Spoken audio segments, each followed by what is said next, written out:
Yo, you've made it. It's your favorite comic on the rise, back with season 2 of the Comedy Chatter podcast.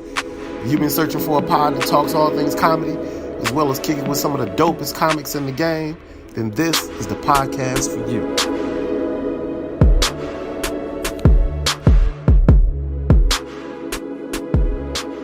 What up, good people? It's your boy Meldon Williams, back for season 2, episode 2 of the Comedy Chatter podcast. Hopefully y'all doing well. Hopefully everything's going okay. It's always going well for me, man. I'm having a good time living the life that I'm living, doing this stand-up comedy thing and enjoying it. Enjoy putting this content out here for you guys to check out.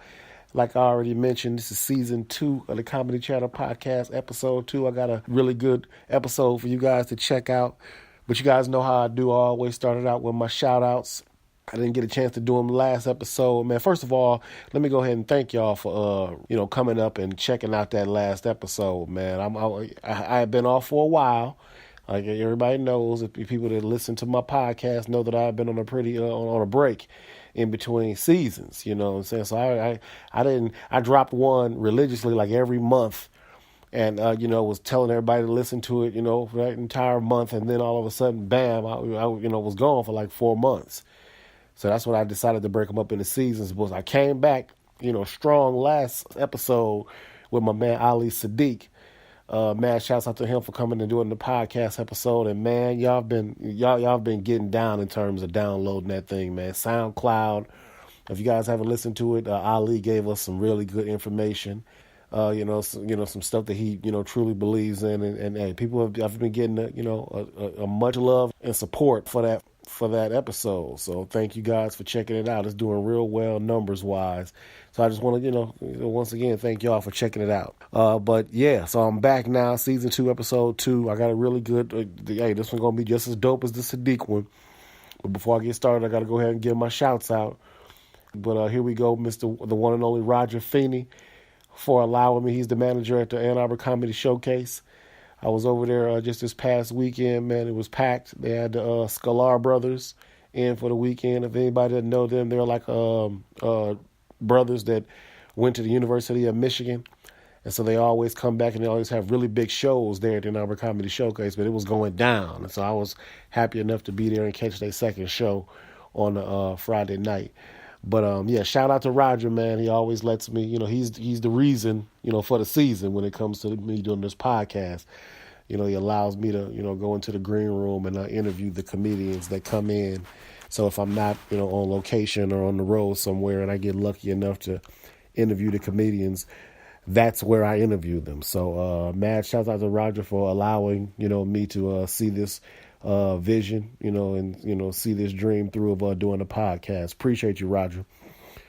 Secondly, this next guy I always shout out because without him, I wouldn't be doing this pod either. Mr. David Pittman. He is every bit as much a part of and the reason that helped me hook up all my sound and editing and things of that nature. He's the person that, showed me how to, work all of the stuff in terms of editing the episodes, in terms of recording the guests, and in terms of distributing the content to you guys. So mad shouts out to David Pittman, man. He showed me how to, put this thing down. And if it wasn't for him, I wouldn't be cranking out these episodes for you guys. So thank you. Mad shouts out, David. Mad shouts out, Roger. Back in the day sponsor. We got a good one this go around. I'm going to do it a little different this time, too. Anybody that knows the history of Back in the Day sponsor. Basically, Back in the Day sponsor. We all know that I'm, this is a labor of love of mine, and I don't have a whole lot of money. And so with that said, I don't really have no budget and all that. So a lot of these other podcasts, they have budgets. They have sponsors. They have people that's, hooking them up and giving them this, that, and that. I don't have none of that. So I came up with a concept called the Back in the Day sponsor. And these are businesses that have already gone out of business. You know what I'm saying? Places that y'all have heard of that already gone out of business. But I figured that if they were still in business, then maybe I could get them, solicit them to be a sponsor of mine. And, they can't mess with me because, hell, they out of business. So I can say them on my pod all day and not really worry about any, repercussions. So I usually do it, and I talk about places up. Most notable back in the day sponsors that I've talked about that people really enjoyed, and I had some really funny things to say about our Farmer Jack. That was a spot in Michigan where I grew up in Ann Arbor. Everybody loved Farmer Jack. It was a grocery store. I used to drive past Kroger's to go to Farmer Jack. Farmer Jack was the shit.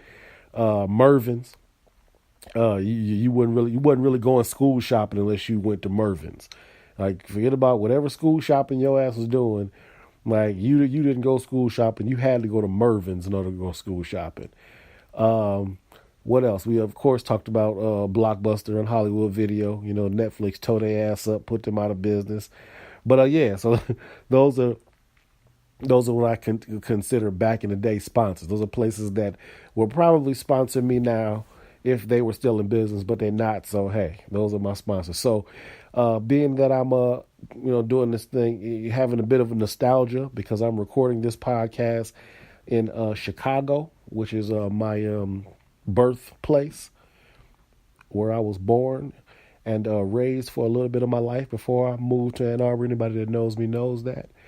I'm going to talk about a place that's near and dear to my heart here, even though I didn't get a chance to ever perform there. That's no longer around. And for all the up and coming comedians and some of the comedians that have now made it, they know about a spot over on the south side of Chicago called Jokes and Notes.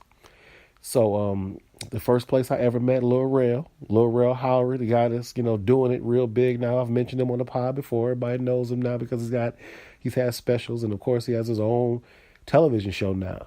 But yeah, he's doing it real big, man. Shouts out to Lil Rel. First place I ever met him, and my cousin took me over there when I just started comedy, and Lil Rel was hosting the open mics over there. So that just tells you how the start that he was doing.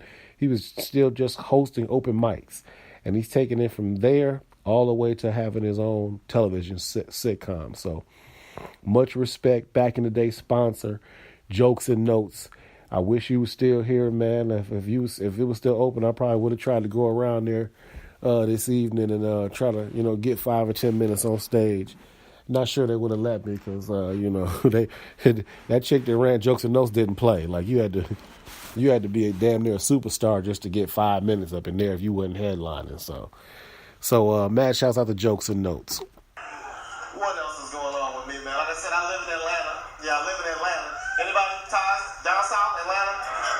It's hot to the motherfucker down there. I'm telling you, it's 120 right now. I'm telling you, shit, it be burning up down south, boy. Shit, you got air conditioning is mandatory down south. Yeah, it's mandatory. But some motherfuckers don't like to use AC, do they? You ever rode in somebody's car and that motherfucker won't turn on the air conditioning? Don't you hear that? You in the passenger seat about to die. You giving them all the hits, you go, oh.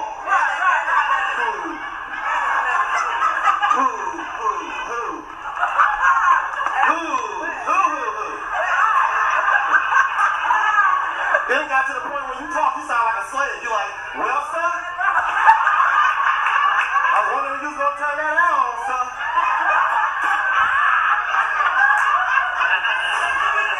I ain't never felt the air conditioning before, but it be mighty fine now, sir.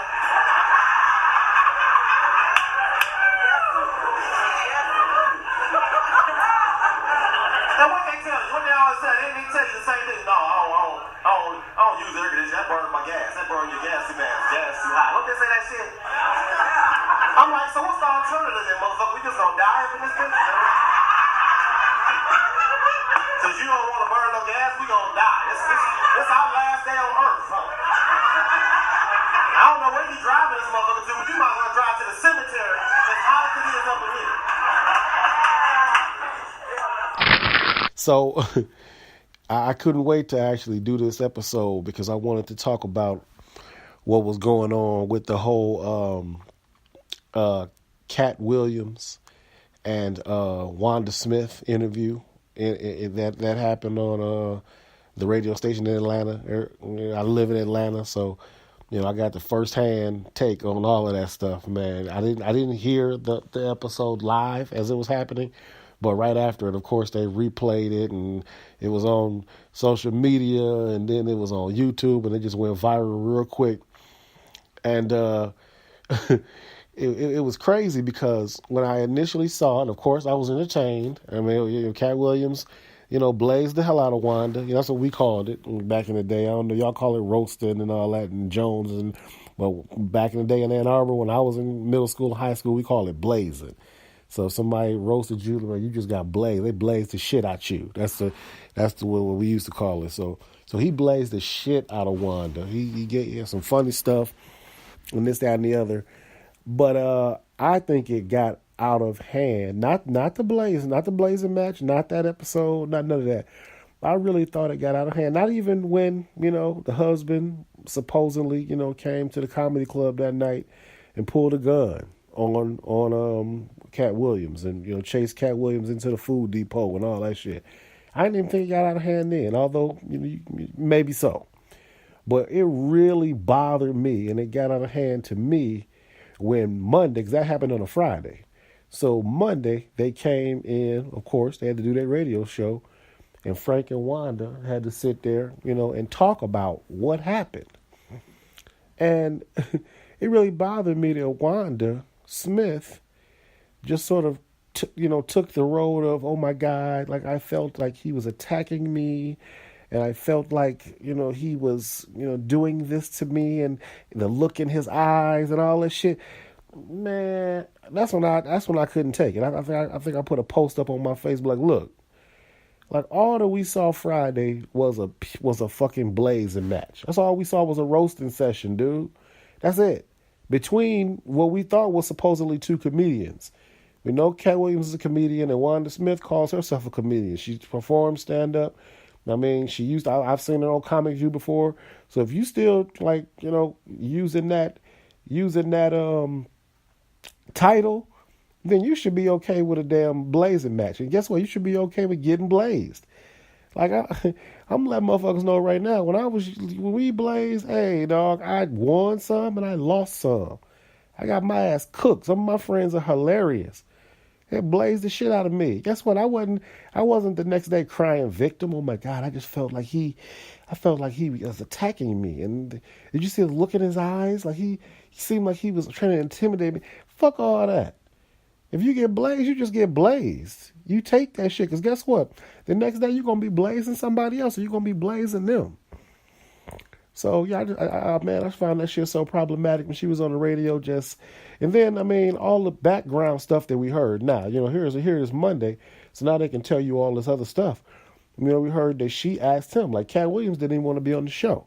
So he was like, nah, I'm just here for Red Grant. I'm not even trying to be on the show. And Wanda begged him to be on the show. So she basically begged him to come in there and be on the show. So he finally comes in, and then you're asking him questions. Like, what agenda did he have? Like he didn't have no agenda. He didn't have no look in his eye. Like, you basically was trying to say some slick shit. I watched the interview like 17 times. And it started off as just him just being, just kind of jovial with you, just kind of playing, just kind of, just acting the fool. But then you started trying to, like you said, you said your words, hey, my integrity, like, kicked in, and so I had to say stuff back. You kept trying to say shit back. You talked about his hair. You talked about his old ass clothes. Like, you was trying to blaze, and you call yourself a comedian. So, hey, don't be upset when he shit put that vehicle in drive. When he shifted that vehicle in drive and put his foot on the gas, hey, you can't be mad now. That motherfucker just blazed the shit at you, and then now you mad because it went viral. And they said Wanda was, oh my God. They said Wanda's like husband was calling Frank Ski, telling him he was wrong. I'm like, no, like, y'all doing too much. This was just a blazing match that got fucking out of hand. You got blazed, you take the L, you move on. That's what comedians do. That's another thing, man. A lot of these, I consider myself a comedian. I consider myself a comic. I'm out here trying to do this. I call myself an aspiring, rising comedian. I know a lot of people don't know me right now, but shit, I've been in the game 10 going on 11 years. So shit, just because you don't know me don't mean I'm not good. I've been getting better at this every day. So with that said, I consider myself a comedian, and I will take on all comers when it comes to blazing. I will win some and I will lose some. That's what a comedian does. But some of these motherfuckers out here trying to, claim they're a comedian. Don't claim you. Don't use that title and then shit like some actual comedian shit come on and you can't handle it. That's what happened to Wanda.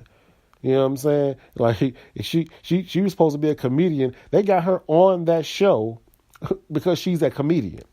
Because she's a comedian / radio personality. Frank Ski not no comedian.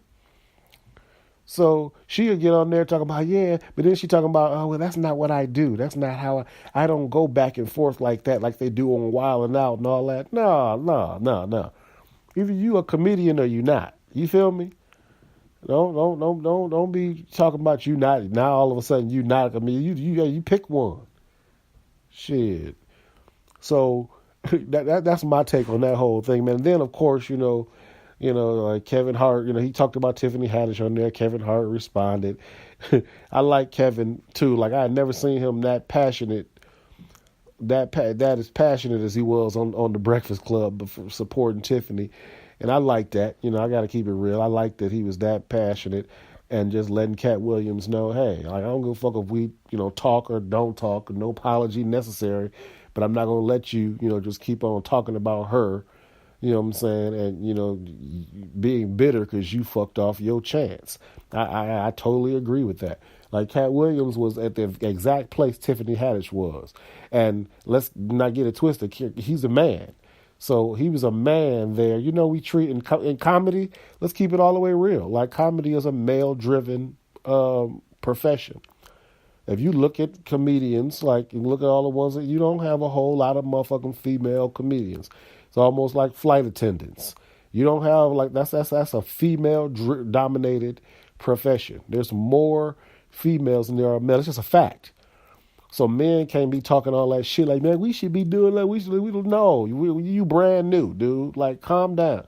That's what women need. Women need when you get a victory. Hey, take that victory and keep moving forward. But do realize it's a male dominated league. So Cat Williams was a dude that was in the same position as Tiffany Haddish. He had a hit movie. He did his thing in the movie, and after that, he propelled that into the national spotlight. Started getting gigs, more movies. He was doing everything. So, what Tiffany Haddish is about to do, hopefully, I'm praying that she does, is show that motherfucker how he was supposed to do it, and keep on doing all kind of voiceovers and become a huge in comedy off of that role and off of the grind. That's what Cat Williams should have did. So don't be mad at her like she did something wrong, motherfucker. Like, that's not how it worked.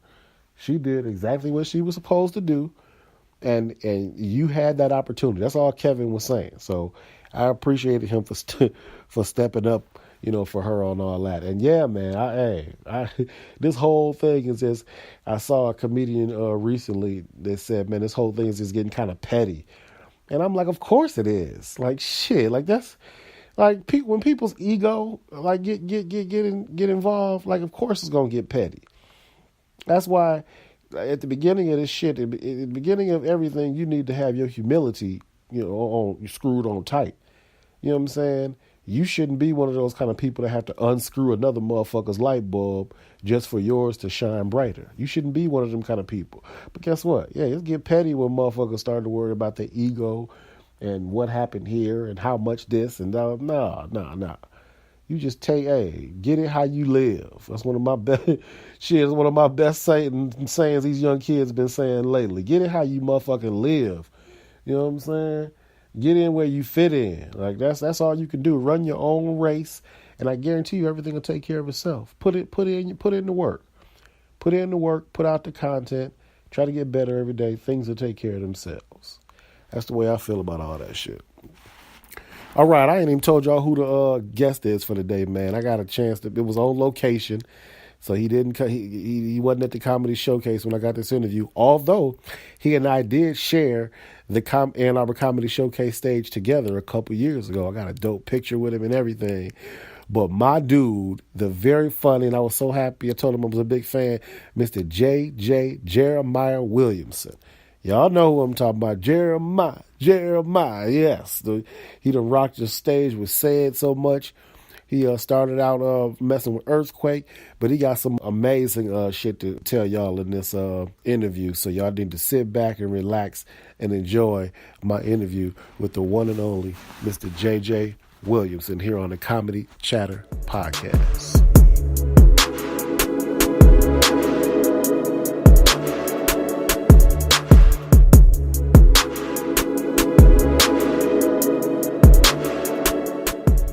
All right, ladies and gentlemen, thank you so much. We got the one and only Mr. J.J. Williamson here in the house, man. How's everything going, sir? Man, I'm great, man. I'm glad you having me, man. Number love. Appreciate it, man. There ain't number some good exposure right here. Hey, need that that's exposure. what I'm talking about. Hey, even if it ain't but 13 or 14 people. Hey, I guarantee you, I'm going to get them 13, 14 too. That's the way I feel about it too, man. Hey, before I start off, man, I just want to, like I said, appreciate you for coming. You was just talking and said you done drove all the way over here, man, and I appreciate you just giving me the time, for real. The more notable comics I have on here, the better. Yeah, and I've been a fan for a long time too. We're gonna get into that, but I've been an actual fan. Right. My podcast is, I ain't trying to just have like anybody on here. I get motherfuckers that I fuck with. So, and I was like, hey man, I got to make sure I get like the people that I know. I done had Sadiq on here, who I love. I done had Rodney Perry. So I was like, man, if JJ Williamson will do my pod, I'm on and popping. So. Winning. Exactly. So this is our second time meeting, as I told you. You probably don't remember, but you came up to the Ann Arbor Comedy Showcase and performed with my man. Shout out to Kool-Aid too. Kool-Aid. Good dude. Yeah. Good brother, man. Real good brother. He made that show happen, and so when he came up, man, I got a chance to open that show, and then you closed it, and I'll never forget at the end of it, man, we got done, and me and you, took a picture and chopped it up and everything. You was like, the hell with all this, I'm going to see the stadium. So did you make it to go see the stadium? I finally got to see Ford Field, man. Yeah, yes indeed. But we was in Ann Arbor, so we was in Ann Arbor, so you went to see the Michigan Stadium. The big house. That's a big boy, man. Yes indeed, 110. 110 every Saturday. Damn. Boy, yeah, Michigan. We had to shut Ann Arbor down every other Saturday for that. They could play the Vride. It's gonna be 110 in there. You're right. Speaking of sports, man, I always got to get the comedians' take on this one. LBJ and the Lakers, man, what they gonna do this year? Well, this year, they ain't gonna do nothing this year. Trust me. He took all that money right there. Here, they trying to sign me. You're right. They trying to sign me. But man, he went out to the West. That's a tough conference, man. A lot of teams doing well. That they battle each other, 4 times a year, man. So I thought he should have stayed in the East. Well, he had probably an easier path to get to the NBA Finals and everything, man. But, it's business move. He wanted to do what he wanted to be out there in the Hollywood and them lion lights. You're right. I'm thinking that more so than anything, LeBron started thinking about that twilight of his career. So he like, hell, I'm about to start doing these movies and all this HBO stuff. So he said, let me go ahead and get out here, get this money. And then, hey, no matter what the Lakers do, I'm going to still be winning. I'm telling you, he's going to be in commercials, movies. He already in the little cartoon, the little snow movie doing, doing voiceover. With the voiceover, like, man, so he already getting started. He sure is. Yep, exactly. So, do me a favor. Take me to the first time that you was ever on stage. Man, I always think about it, and it's funny. I can do all the details and everything. So I don't know if it'd be as detail oriented as you can. But the first time you was on stage, what happened, and did you do well? Man, very first time I got on stage was in January of 1995. Yes. Here in Atlanta, Georgia. Okay. At the original Uptown. At the original Uptown? Yeah, the original Uptown. When it was upstairs in Buckhead. All right. In the plaza with the Houston's restaurant. The one Earthquake used to host. Shout out to my dude Earthquake, man. He used to host that thing, man. So that was my first time ever on stage, man. Open mic night. It was packed. Dang. I wasn't established and everything. And all the big time players was in there. From the Chris Tucker was there. Dang. Chris Charles, DC Curry, Chocolate, Arnaz J, Bruce. Oh my! So they always went up after the amateur contest. So the amateurs wasn't doing well that particular night, man. I was kind of like at the bottom of the list. And Corey Zoo Man.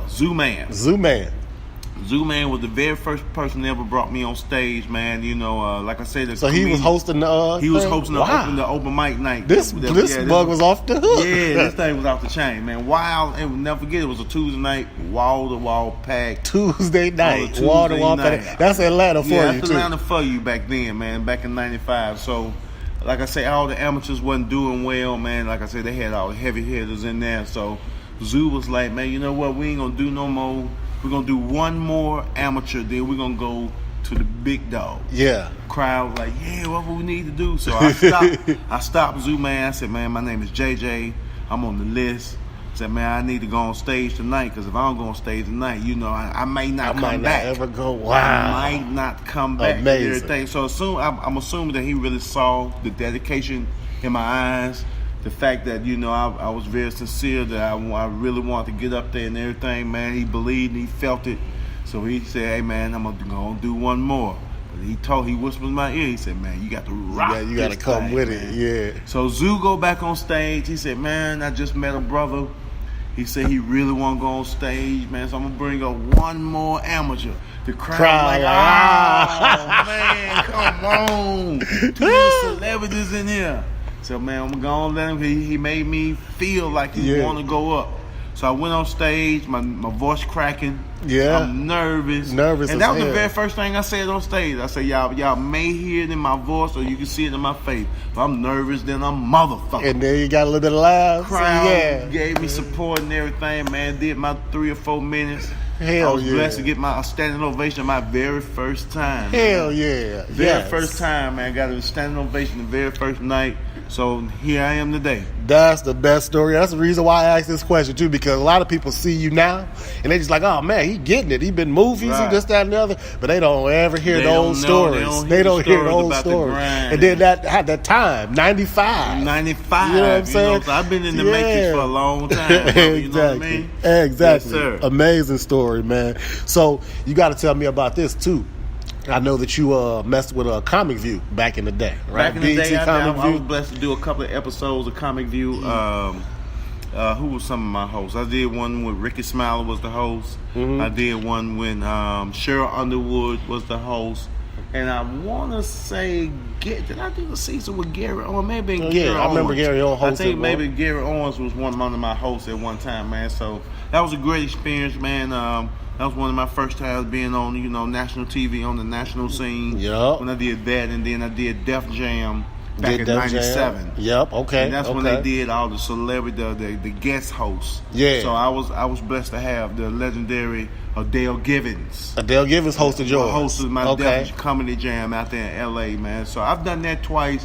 Did some Comic Views, some Comedy Centrals and stuff, man. So yeah. Now, how was it back then? I just saw a Vlad TV interview with Michael Blackson, and he was talking about how, like, you know, like back in the day, like Comic View and all that stuff. Now they, you know what I'm saying, well, it's not on now, but a lot of these comedy things like Comedy Central, they putting you up in nice hotels and they bring you out. There's like back then, boy, there's like BET was, hey, it bringing you out there like, hey, you got to take care of yourself. Take care of yourself, and man. then after that, we'll send you $150. If that. If that, man. So, that's how it was back in the day, man. Because then it was kind of like almost on the decline and everything, man. You know, when Def Jam was hot, I wasn't doing it when it was super duper hot.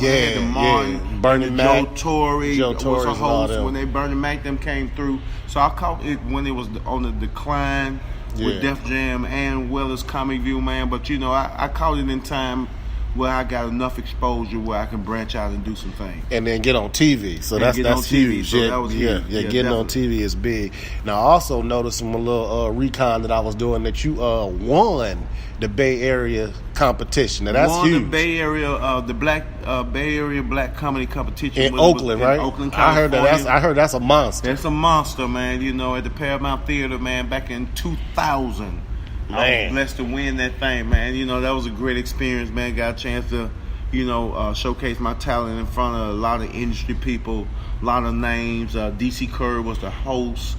and everything. So I was able to walk out of there with that 5,000. Exactly. And trust me, it was big and gone. Yeah, I was about to say it was needed. I couldn't put that in the bank. It was needed too. Gone. Exactly. Oh my God, yeah. Now, did you consider that? Like, I guess I'm trying to get to the point where you consider. What did you consider as your big break? Like that time where I was like, man, when that happened, when I was on TV, or when I won that, or like what kind of just made you say, okay, this is it? Man, I was lucky enough to get around some comedians, man, that had established names. So they took me around. Like I was able to work with Earthquake a lot. Okay. He took me on the road when I was very first starting, to open up for him and everything, man, to get that exposure. But I want to probably say my biggest break is after the Kings of Comedy. Okay. All the Kings of Comedy went their own separate ways, man. So I was blessed to start working with Cedric the Entertainer. Yeah, I was gonna get to that. Like y'all, he did the DVD, the Cedric the Entertainer Presents. Yeah, so even before then, Cedric had this deal with Bud Light because he was doing the Bud Light commercials at the time. So he had a deal with Bud Light. He was doing this Cedric Entertainer's review. Okay. When he bring out 3 different comedians he felt like that was gonna make some noise in this business. Give them a chance to rock out in front of 5,000-6,000 people and everything, man. And then once he started doing his one-man show, just him, he allowed me to, be his host for several years, for about 10 years. Oh, hell yeah. I hosted for him for about 10 years. Got a chance, it was just me and him. Yeah, got a chance, that put me on. Helped me build my brand, get me a strong little fan base, and people was, I was that one, let me go and watch out for him. Exactly. Now, I always ask people this as well, because I'm a writer at heart. So when it comes to like comedy, a lot of people just kind of forget about the whole writing. A lot of folks actually think that we just get on stage and wing it every time. Oh no! But tell them, man, this is a process. You got to write, and then you got to open mic. You got to steal all the stuff to shut up. So what is your writing process like? How is your writing process? Well, I used to write all of my jokes out and everything, man. But once I got experience in the game, I just worry about the premise. What I felt like what was going to be the topic of the joke, then what I probably want to close as my punchline at the end, and then just sprinkle different things inside to make the joke flow. But like you said, man, you got to go to open mic. You got to touch that stage. That's the only way you can work that joke out, man. It's just like, trying to advance in your job, man. You got to get the experience, put the time in, polish it up. And then, and because once you do it, it's always going to be different ways you felt like you could have wrote that joke or made it flow. So, you just constantly hitting the stage, man, trying to work the kinks out so it can be a nice little flow, and then it go, paint that picture to the punchline. Perfect. Now, I asked that because I'm on YouTube one day, and this was when I say recently, I mean recently, like within the past year. It had to be within the past year. But I'm on YouTube, and like I said, I'm an up-and-coming comedian myself, so I'm just kind of looking for stuff, and ran into one of the funniest clips I've ever seen in my life of you starting out the show with that 8-ball MJG, man, picking that damn guitar. Where did that, how did it, I know, obviously that's your song, because you jam out to it every time. Man, so what made you just, it's like when you coming up with a joke, you never know what that joke gonna do for you, man.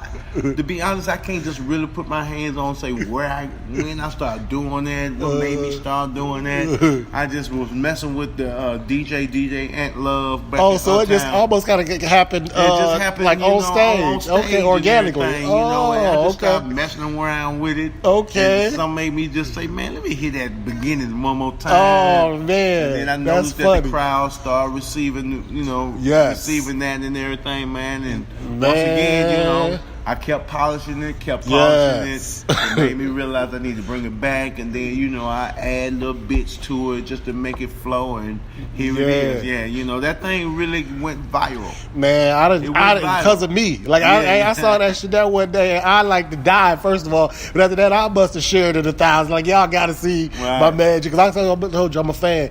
But I was like, y'all got to see this man start this show. And I'm talking about you hadn't even gotten to the show yet. You was just like, got no joke. None of that. let me get this people really be wanting to see that and everything. And I've been doing that for a couple of years and everything, man. And it's just like a joke. You try to, put that in the vault, try the new material and everything. But people still requesting that.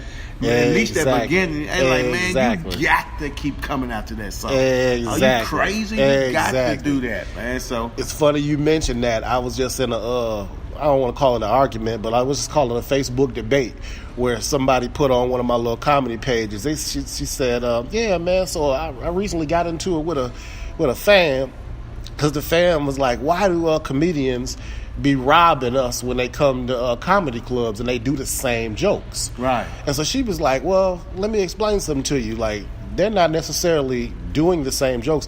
You probably heard some of their stuff before, but they're just polishing their sets, because 9 times out of 10, people have asked them, like, almost like she compared it to like a song. She's like, if Michael Jackson show up and don't do Thriller, like, hell, people are going to be mad at like, well, why didn't you do Thriller? Right. So, like, that's the same thing. Comedy is an art. Comedy is an art, and man. it's like you said, you can't show up and then not do that. And people are like, why the hell? Yeah. People always have their favorite joke of yours and everything. And they be wanting to hear it, especially if they only saw it on TV and now they see you live. Exactly. They want to see that joke. Exactly. I mean, I just did the comedy club here this weekend for my birthday and everything, man. So, yep. Happy birthday. I forgot. Yep, I remember. Yeah, man. So it was a packed house. And, people come up to me like, man, you did a great job, man. But I was so hoping you do that joke about when you saw your daughter have sex for the first time. Exactly. So you got so much stuff. You just don't know, man. I mean, I got some other stuff I felt like you would laugh at. I just wanted to hear it. So, I mean, that's just how it goes in this business, man. You may think you done heard it before and everything, man. But, hey. People just be wanting to hear that joke again sometime, man. You just never know. That's what it's about. Like I said, it's an art. Like she shut them down perfectly. She said it's just like music. Beyonce, Jay-Z show up, they got to do all their hits. Right. They miss one hit, somebody gonna be mad. Man. Like, hey, bro, like, you ain't do. You crazy and love and Bonnie and Clyde. Exactly. I want my money back. Come on, man. So yeah, you gotta appreciate it as art. Yep. So nowadays, I think the most recent thing is, I know you hitting the clubs hard. Mm-hmm. But I saw the Kevin Hart. You did the little special network. Laugh Out Loud network. How's that? That was great, man. That was a great exposure for me. That was my first time doing a 30-minute special. I've done Def Jam and Comic View and everything, man. But they only give you like 7-8 minutes, and then they'll chop that up. So you're a really good chance to give the world, let them know who you are. And what what kind of flow you got and what kind of flavor you are and everything, because you up there trying to hit them, make them laugh real quick, and you gone. That way, the 30-minute special, I got a chance to let the people know who I am, who J.J. Williamson is. It was good. What's up with Jackson, Mississippi? Mm-hmm. My southern accent, my flow. So you can really get a feel. Who I am. So that was a great exposure, man. Shout out to Kevin Hart for looking out for other comics, man. Because he didn't have to do that. Definitely. Now, last but not least, man, I kind of wrap it up just by asking the comedian that I'm interviewing who they fanning on right now, who they digging, like in terms of I know you got people that you've worked with and all that, but is there anybody out there right now where if they show up, like, oh, I gotta sit down and watch this cat or her, Man, you know what? A lot of, for me, a lot of the people that I may like may not be mainstream. Hey, exactly. And that's exactly. Remember who you talking to now. This is a rising comic. So hey, it's all whoever it is. Come up. Mm-hmm. I love I'm a big fan of like Darius Bradford. I love Darius Bradford. That's out of St. Louis, Missouri. Hilarious. Man. Like I could watch him all day. Hilarious. Long. Matter of fact, now that you said that, I'm sending this. I'm like, you got to do the podcast now that you've been shot on the podcast. Because I love him. Come on, holler at your boy, man. The dude got a dope podcast, man. Don't get on this thing, man. So that's one of my true favorites. To watch, man. I could truly just watch his whole set and just sit back like I'm in the living room, man. So I'm definitely a fan of Darius Bradford. I enjoy watching my man Tony Rock. Okay. Tony Rock is a favorite of mine, man, and his brother, Chris, and everything, man. So it just depends, not only just Chris Rock and Tony Rock, but like I say, Darius Bradford, Tyler Craig. Okay, You know, I love watching. He's a monster too. I love watching every time. Big Rome. Okay. Or I love watching Miss Pat and Shima Franklin. You know. Yeah. But these are people that that's still on the rise. Yep. And trying to get their name out there and everything. I love to watch my dude Malik S. You know, Big Sean Lockins is a fan. I'm a fan of his and everything, man. But I love the game. I love the business. So I'm a fan of this as well. I know I do the work and everything as well. But when I'm not working, I still go out to the club, support. And like I said, I'm a fan of this, man. So I love to enjoy watching other people do their thing. Perfect. Hey, man, like I said, I don't want to take up too much of your time. I appreciate you coming all the way over from, the Peachtree City area. Peachtree City, yes, where you got to drive 10 to 2. Yeah. You know, them police, them white police out you don't want there. the cow get behind you. I put my signal on and I stick my hand out. I'll be one of them. Yes, indeed. Well, I appreciate you so much for coming to Dawn the podcast, yeah, man. Yeah, absolutely, man. Thank you for having me, brother. Number love, man. Anytime you need me, let me know. Yes, that's what I want to hear. Thank you. Yes, sir.